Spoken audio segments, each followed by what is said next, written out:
Adventure cameras are designed for adventure. They're absolutely no good to you just sitting on the shelf, even if they look cool like that. I've broken 3 cameras over the years. My Sony SR12E, which died shortly after I took it paragliding. My Kodak, I don't know the model number thing that said it was waterproof to 3 meters. It was not, it died at 1.5. And finally my Canon S120, which, like so many before it, gave its life in France. They shall not grow old.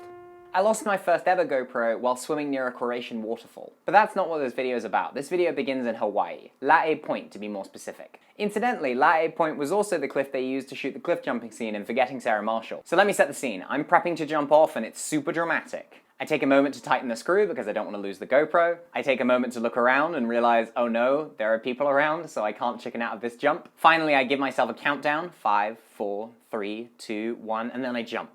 Everything was going fine until the GoPro hit the water and snapped right off the selfie stick, sinking all the way to the bottom and, like a piece of buttered toast, falling face down. I realized this almost immediately and started freaking out, because if I couldn't find my GoPro in a river in Croatia, there was no way I was going to be able to find it while on a choppy sea in Hawaii. But there's no harm in trying, right? Fortunately, I bought my scuba diving stuff, so I call out to Amanda, who's on the cliff above. Amanda's my girlfriend, she lives in LA, and I called her on Skype and asked her what she remembers about what happens next. I was wondering why you were yelling, considering the fact that you had already jumped. So I was worried that you broken something. But then you yelled for me to get your fins, which was not you breaking something.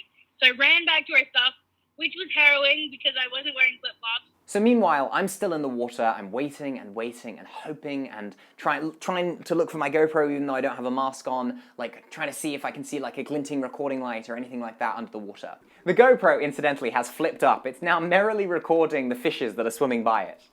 And then I grabbed our fins, or your fins, and I threw them at you, but I was very worried that because of the current that you wouldn't get them anyways. With the mask on, I can immediately see all the way to the bottom. I start a standard search grid, the exact way they taught us to do it in swimming class. I never thought that knowledge would come in useful, but it turns out it did. I search, and then finally, I see it. It hasn't washed away. I dive down, grab it, I see that it's recording face up, and I can't resist making the thumbs up because I knew that I was going to be able to make this video. And that's the story of how I nearly lost a GoPro but didn't. In retrospect, I'm wondering why I thought this was such an interesting story. Would you believe that Amanda and I nearly died on a hike in Hawaii that same trip, and this was the story that I chose to tell first? I have strange priorities.